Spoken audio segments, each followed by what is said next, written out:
Good morning, first graders. This is Mr. Stevenson coming at you from his living room.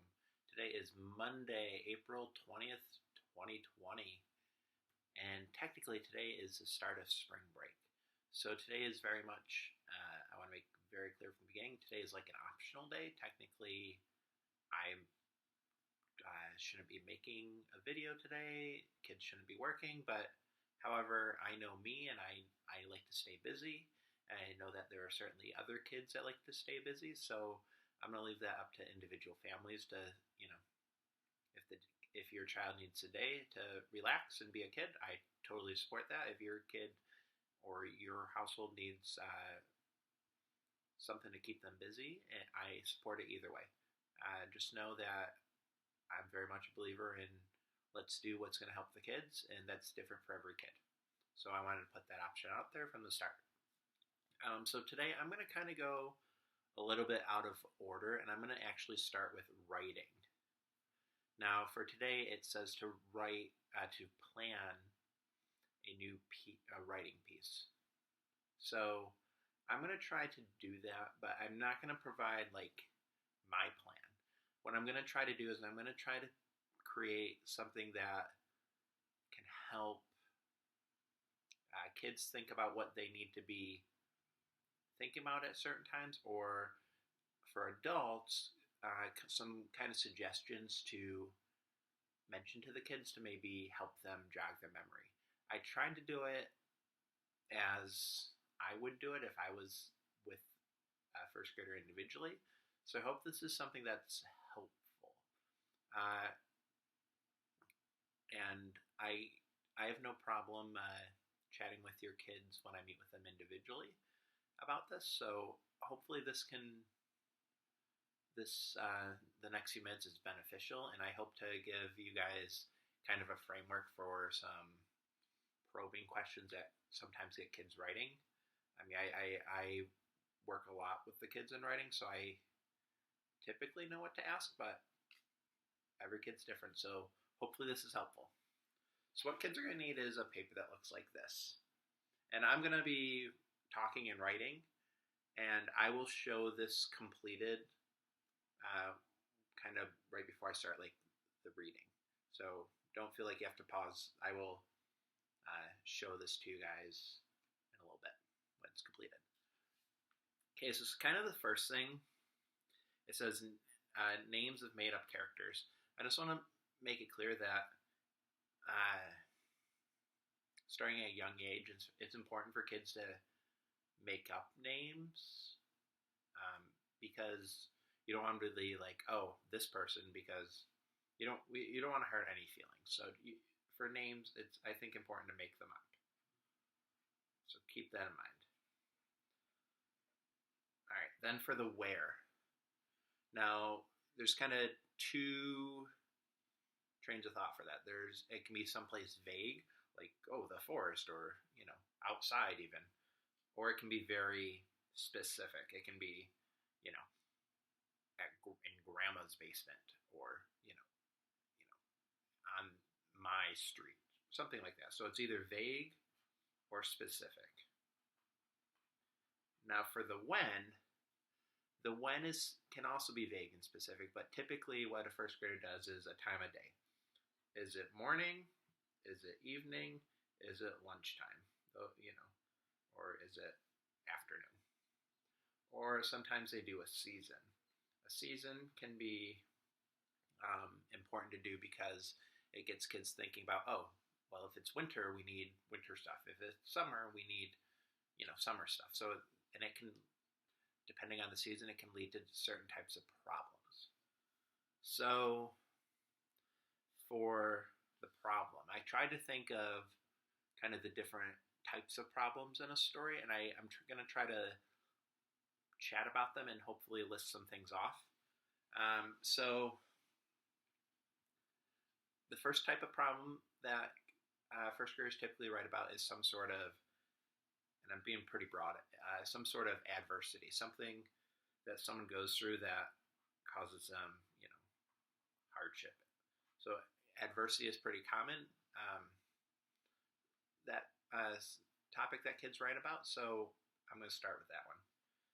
Then there's the type of problem that can be something totally unexpected, which could be a type of adversity, but kids, you know, kind of have an idea of what is expected and what's unexpected. So sometimes kids like to roll, oh, this was unexpected, so that's a problem. So that is something kids kind of write about. So the next kind of global topic that problems that kids typically write about are like common problems or problems that just happen to them or happen to someone routinely that they know. So I'm going to kind of list it as like a common problem. And then kind of the last one, and it's the most delicate of the problems. It's kind of the trickiest one for kids to wrap their heads around, is making a connection to something. So maybe they read a story, maybe they read a book, and they're like, oh, this person in this story had this problem, so I'm going to write about this problem. I encourage those types of stories, but I want to strongly caution that sometimes kids will just copy a story from a different story that they're familiar with and kind of make it their own, but it will really essentially just be the same story. So, and that's kind of why I'm not like giving kids my idea, because, oh, I'm going to connect my story to the one Mr. Stevenson's writing here for us right now. So I think connection type problems are really good for kids to write about, but it can be tricky. So keep that in mind. So I'm just listing everything I'm kind of chatting about, and I'll show this paper at the end. Okay, then the adventure steps. So that's what makes a story interesting. So some probing type questions that I would typically ask are, what, and I'm going to say supplies, which could be materials, it could be, lessons, but supplies are needed. That usually gets things rolling for kids, like, oh, yeah, they need this, so I better start writing about how they gather this, or, those type of things. To go along with the what, I'm going to say who or where are needed to help. So maybe they need, certain people to get help from. Maybe they need to go to a certain place to get help. But that's really where kids get to be creative and turn a story into more of an adventure. So I'm going to say who or where are needed to help. Okay, and then sometimes stories have like twists and turns in them. So kind of another question I might ask kids are, what is something that you get excited about in the story, or what is something that's unexpected, like a twist or a turn, or something that holds things up. So I'm going to write something exciting or unexpected. Okay, so those are kind of the questions I ask kids typically, and it usually creates some sort of light bulb where the kids like magically get momentum. Now there are certainly other types of questions, but I think these are more of the larger questions that encompass most writing situations. And I may come up with others. I've spent a fair amount of time planning this, but you never know. So hopefully this is helpful. And then solutions to problems. So that's essentially, how is the problem solved? If they went and gathered supplies, how'd they use those supplies to solve the problem? So the other things kids like to do is, how can I put this? Either a story is like done and they move on to something different, or it's an open-ended solution to the problem, and they want to, it kind of turns into like the next chapter or the next, episode or something along those lines. So I'm going to put done versus like open-ended. And if it's open-ended, your child could take the momentum they have from this story and create something new for their next based on what's already the framework they've kind of already set up. So I'm going to pause the video for myself so I can show you guys the paper I've worked on, but you may want to pause it when the paper I've worked on shows up, and from there we'll continue with some of the rest of the things today. Hopefully this was helpful, and if you want to ask me questions, I'm here. If you want to save questions for when I meet with your child, I'm open to either. So you guys hang on, and the next thing you'll see is something you probably want to pause at, which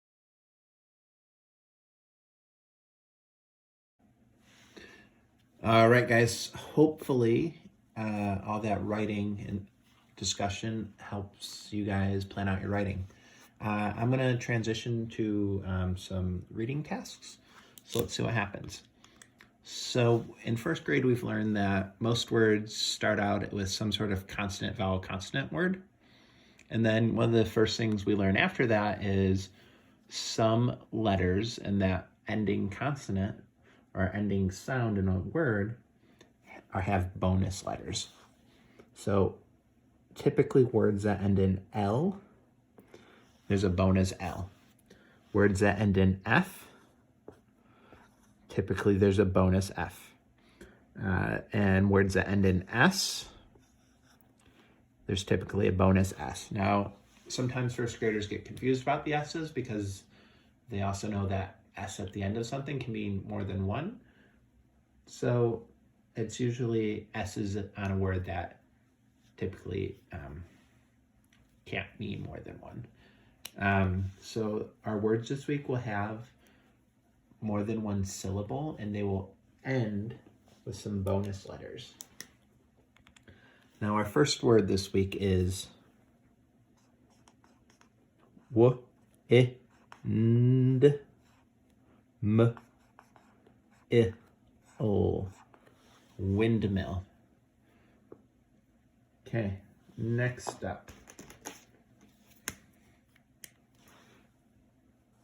H, a, and, hand, k,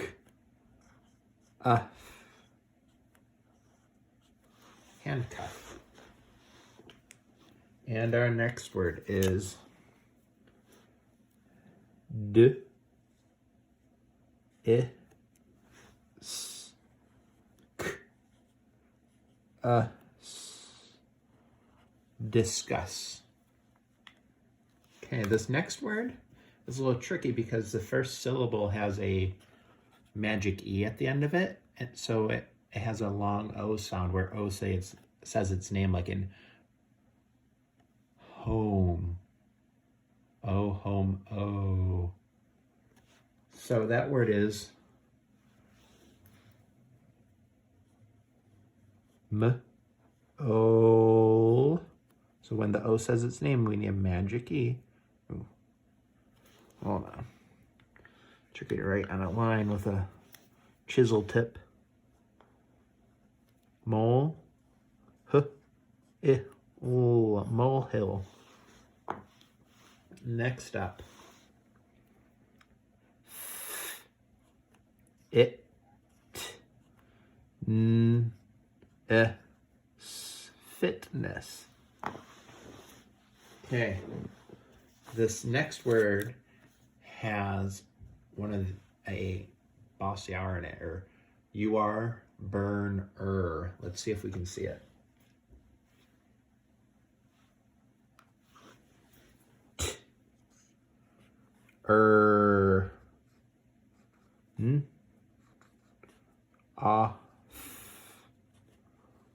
Turn off. There's a turn off over at the end of my road. And our last word for this week for word work has a long U in it, where U says its name, like in mule. That is U. So So use says its name, so we need a magic key. Useless. Okay. So that's been a quick reminder of bonus letters. Today, what kids will be working on is their bonus letter handwriting. It looks something like this. Kids probably want to pause the video here, and when you're ready to play, ready for what's next, you can hit play and you can check in with my answers. And boom. So hopefully you're hitting play because you just finished your handwriting, and that went smoothly. If you're happy with your work, and if yours looks something like mine, you can give yourself a Mr. Stevenson Bad Hair Day. I'm going to transition over to math. And before I have you turn to pages 226 and 227, I have a different whiteboard to show you. And I just kind of wanted to do this as an example of what we're going to be doing. Today in math, you'll be being asked to recognize some addition and subtraction. Just addition patterns that occur in numbers. So I wanted to kind of give you a bit of a guide to this before I have you dive into the pages. So it's going to ask 7 plus 2, which is 9. And I tried to do it color coordinated. So then it asks 17 plus 2. So if we know 7 plus 2 is 9, and we know that this red number, the red one, represents 110, so it'd be, the only difference would be, 10, or 9 plus 10, or 19. I wonder if that pattern will continue. So here we had 0 tens and 0 tens. Here we have 110 and 110. Well, let's continue. So 27 plus 2 is, 29.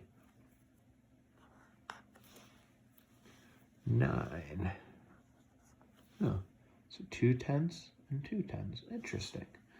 37 plus 2 is 39. Good. Okay, 47 plus 2. 49. And then 57 plus 2. 59. So I just kind of want to point out the pattern that we started with a 1-digit number and a 1-digit number, or 7 ones plus 2 ones, and we got 9 ones. Then we did 1 2-digit number and one single-digit number, or 17 plus 2, and the only difference was that 110. And then we went 2 tens, 27 plus 2 for 29. And notice that however many ones there were, when we added different amounts of ones, the pattern was very consistent. So that's going to be helpful for you as you work on these next 2 pages. Let me move this out of the way and I'll explain what you need to do. So for today, it looks something like this. Let me try to zoom it in a little bit. Okay. I kind of just did up top my own way, so you can do that if you want, but I'd have you start right with this green box. It says write the totals. And if you'll notice, it kind of looks just like my whiteboard did with a bunch of columns. Now, while these may go in order, be careful because they leave out some 10, so be careful. Okay. So here on this first column, A, it has you add by 1s, it has you add by 2s, and then it has you add by 3s. Be careful because I went 0 1s, 1, 2, 3, 4, 5. They bounce around, so be careful. Okay.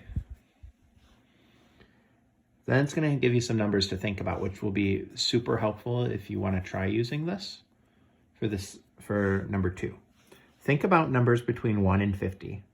Write all the numbers that have a 3 in the ones place. So you may want to take a gander over here. Then write the numbers that are 2 more than each numbers you just wrote. So 2 more than those. So you'll have to think about what that pattern would be. Think about the numbers between 50 and 100. So if you want, you could continue this on like your own sheet of paper, and then it might be easier to do number 3. Think about numbers that have between 50 and 100. Write all the numbers that have 6 in the ones place. Okay? Write the numbers that are 2 more than the numbers you just wrote. Okay, that's easy enough. And then for number 4, write numbers between 11 and 50 to complete these. Write numbers between 11 and 50 to complete these to show different addition sentences. This is a math book, not a reading book. Those are some of those word choices are a little questionable. So you're going to write a number between 11 and 50 in this first box, and then you'll add however many it tells you to add. Okay, so that should be, and that's, again, you could use something this over here. So this one's kind of tricky because it has multiple steps, and this is probably something that you're going to want an adult to probably, or an older sibling to work with you, because you're going to want them to read this to you right as you're working on it. Okay, I am going to have you guys pause the video, and I'm going to actually end me talking today, but when you guys are ready to see the answers, you can hit play, and I will make sure that the answers are inserted at the end of this video. Bye, guys.